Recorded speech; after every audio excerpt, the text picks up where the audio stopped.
14 years old. You didn't shoot the person, but the person died. Yeah. You did, how many, 10 years, 9 years? I was sentenced to 12 years under the Texas Juvenile Determined Sentencing Law. And I spent right at 6.5 years in the Texas Youth Commission from the age 14 to 21. So did that time teach you what you just said? Yeah, it did.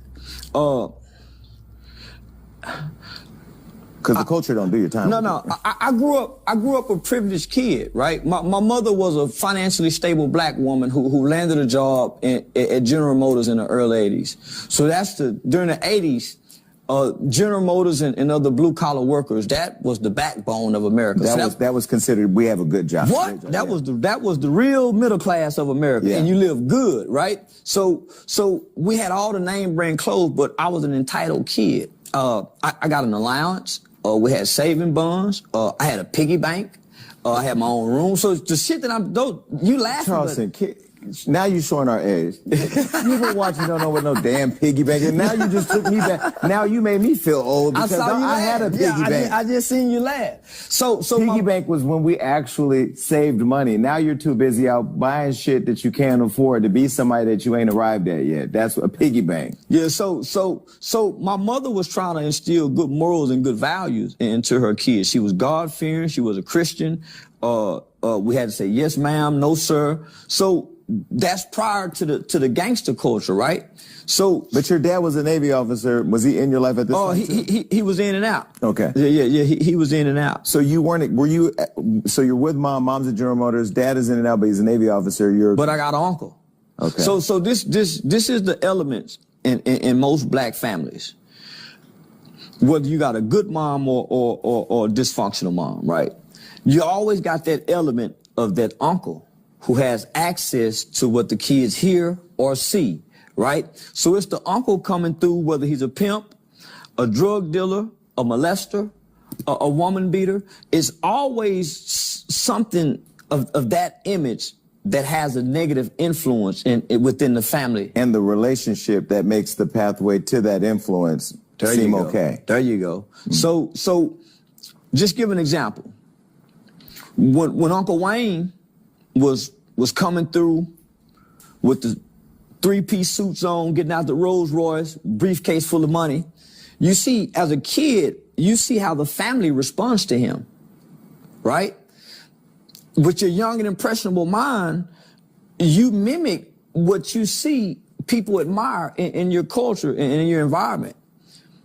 But when you wake up one night and he's beating his woman, how do you wrestle with that? Mm-hmm. When you still see the family treat him in a certain element, right? So don't shame the negative attributes that you see. The uncle who walks through the house with the sagging pants with the gun, who still lives with grandmama, whose sister just dropping the kids off over here, right? Grandmama just babysitting for a while, but the uncle still lives there. It's no different than the one who molests the kids, mm-hmm. who has access to the kids. So you end up mimicking that behavior. So I'm born in the 70s. My uncle was a pimp. The 70s and the 80s was the black exploitation era. It's no different than the drill era, the gangster era, the trap music era. We had a black exploitation era that was projected through Hollywood and entertainment.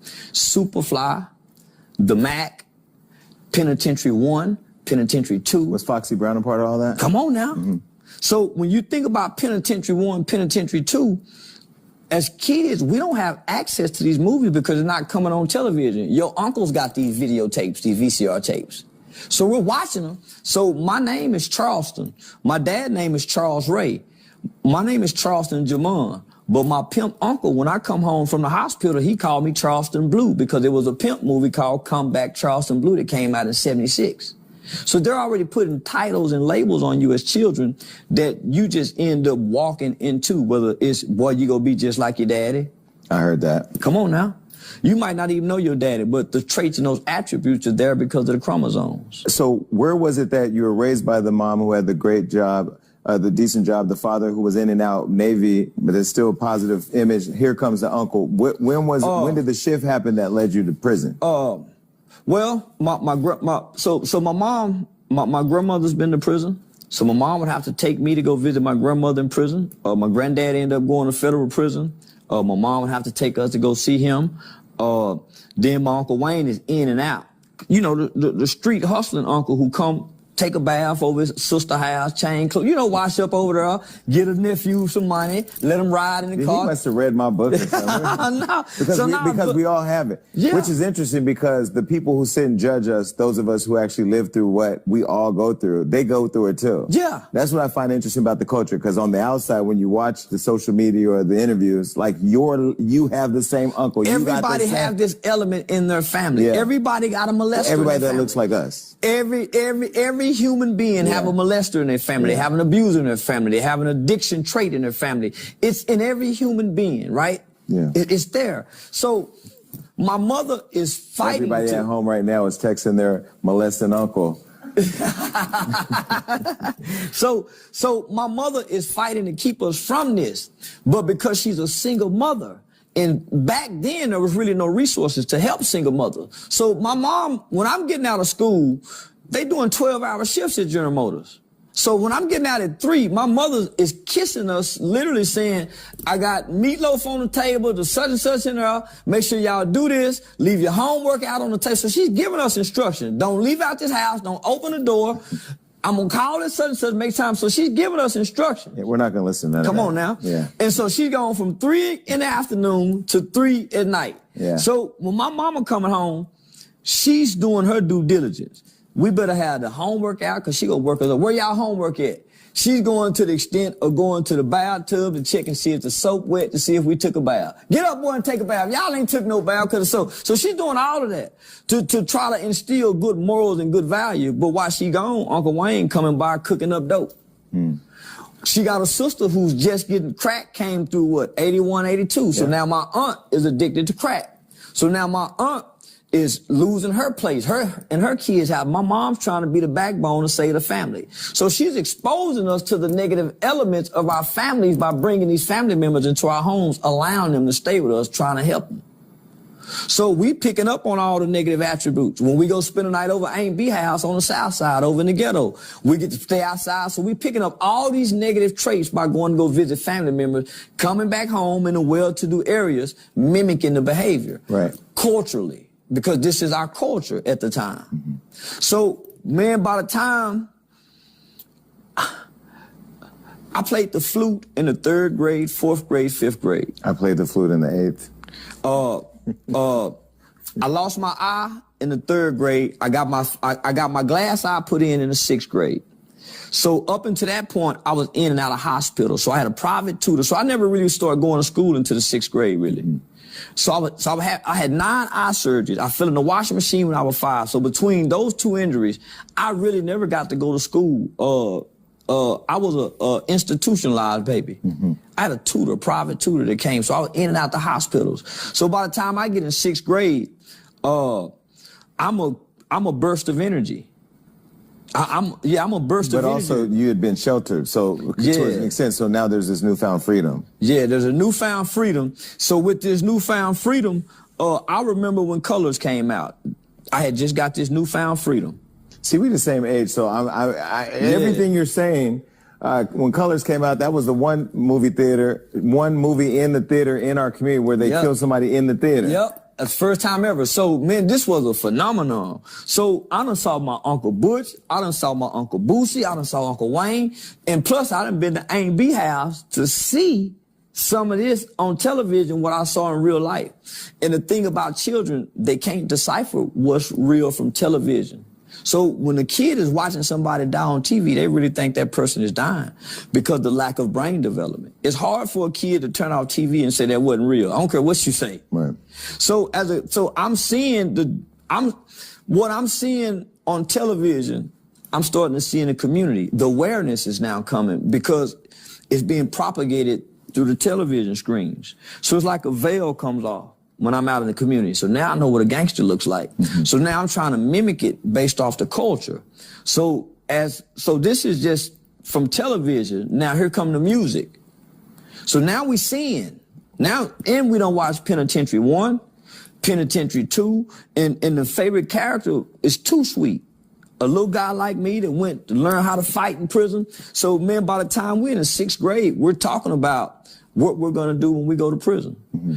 Because now we've developed the concept and with our young and impressionable minds that Uncle Wayne done been to prison, Uncle Curtis done been to prison, so all these men in your family, you spend the night over your friend's house, all these other men done been, so you start thinking this the way. Because now it's being propagated to you as a kid. But is that what led you on your path? Yeah. So you were influenced by your surroundings. Yeah, my surroundings and television. Because when my mother, I'm a kid that grew up watching television raise me. And I'm fascinated by the gangster, the negative stuff, because my uncles and them is exposing me to things.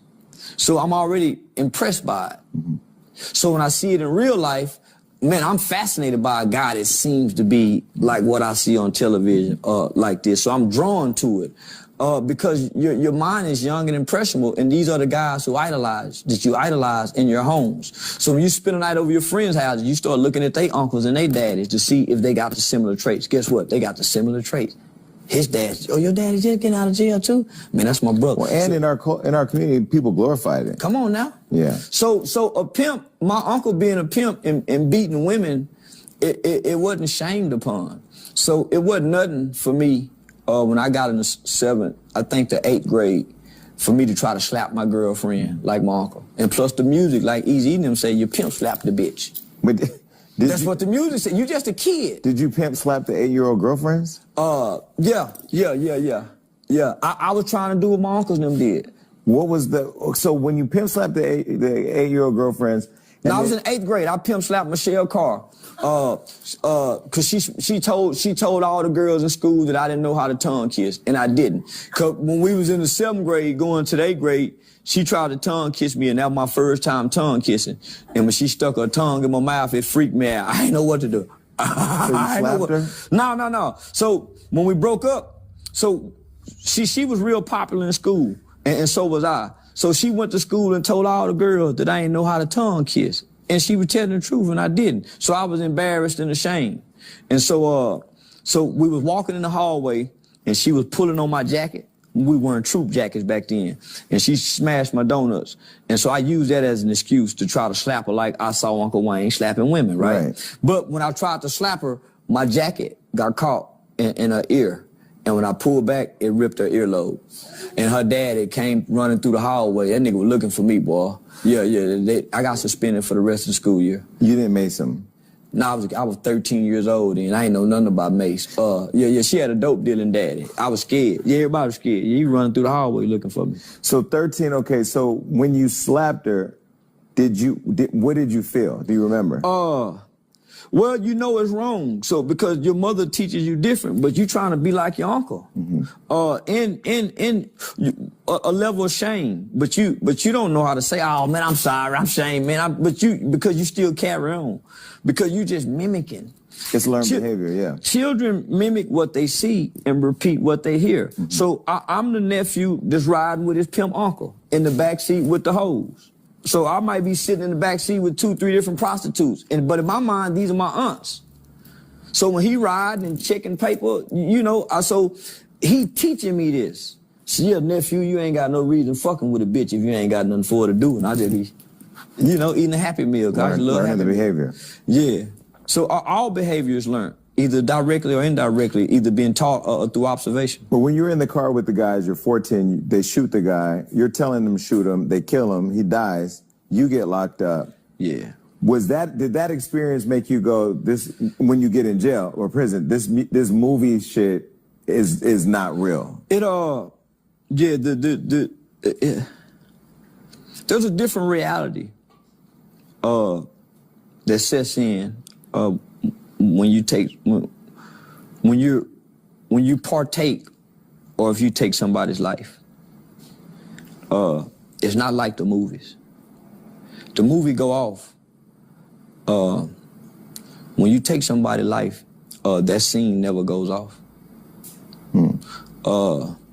So nah, it took a while, because you're still dealing with a human that has an undeveloped brain, right? Yeah, the feelings were overwhelming, right? So the feelings of guilt, the feelings of shame, even embarrassment, it can be so overwhelming for a kid that some kids have committed suicide because the brain can't process these overwhelming feelings. It's impossible because of lack of brain development, right? The lack of the prefrontal cortex, logic and reasoning. So you're trying to understand why I did this. You're trying to understand why I feel so guilty. You're trying to understand why I want to play tough around my friends and still act like weak. So you battling the fact that, yeah, I have empathy, but when you get with your community is clapping for you because y'all done killed somebody. So that's a hard balance. Right. And you really have empathy. And part of your redemption, part of your rehabilitation, part of your resocialization, all stems from you having empathy. You feeling bad for what you did. But your culture is saying free the killer. The culture is saying, yeah, man, that nigga killer. So, man, that's a hard balance. So to put a kid, for a kid to make that choice and that decision and put itself in that situation, that's why many young people never can recover from making this horrible decision at such a young age.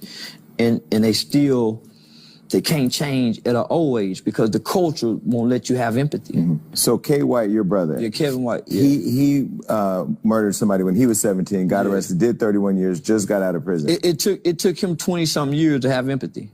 Did he go to prison for killing somebody before you did? No, he went after me. He went after you. So he saw what you went through and still did it. Is that product of our community? Is that? Nah. What is that? I'm the little brother. So my brother was already violent. But you gotta understand, man, we what you would call a wannabe kid. They come from the middle class community. Which is a lot of kids, though. We walking on marble floors.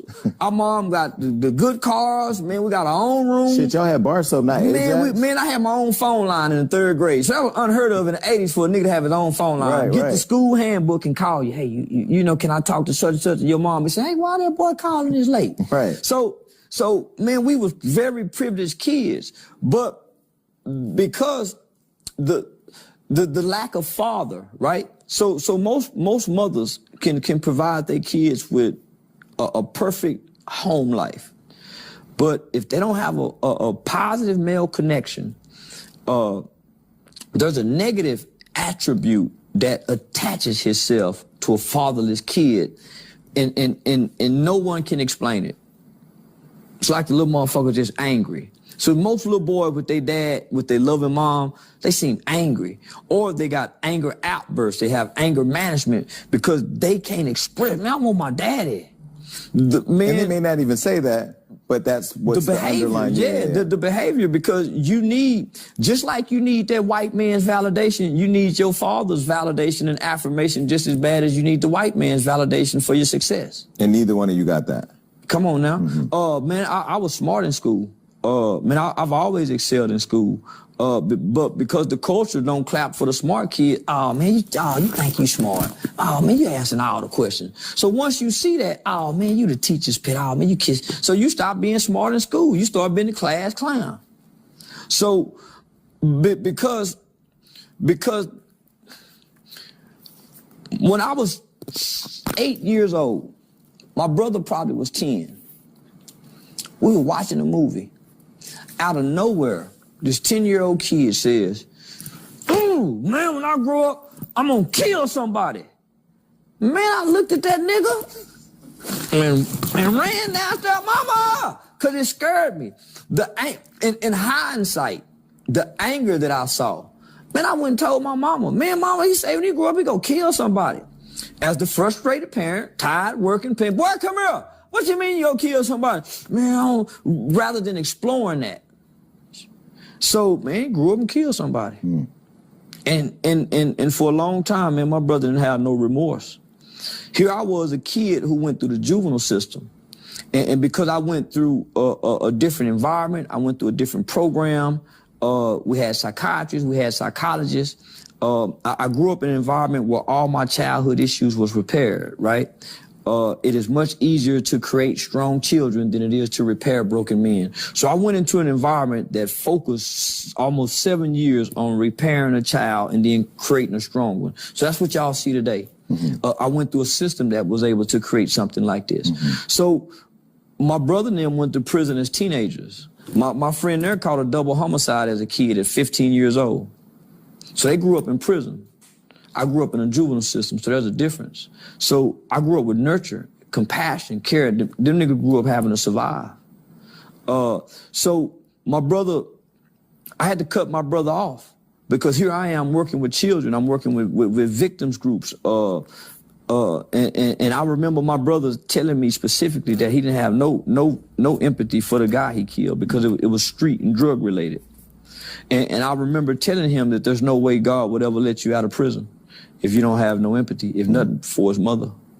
My mother, she would always tell us, no matter how hard it got when we locked up, she said, at least I can still come see y'all. The other people can't come see their loved ones. So just think, so my mother would never let us complain because we were responsible for taking somebody's life. So she would never let us forget that. But my brother never thought he would ever come home from prison. My mother believed he would. But there's no way he could have came home and he not developed some type of remorse for taking somebody, even if he feels justified.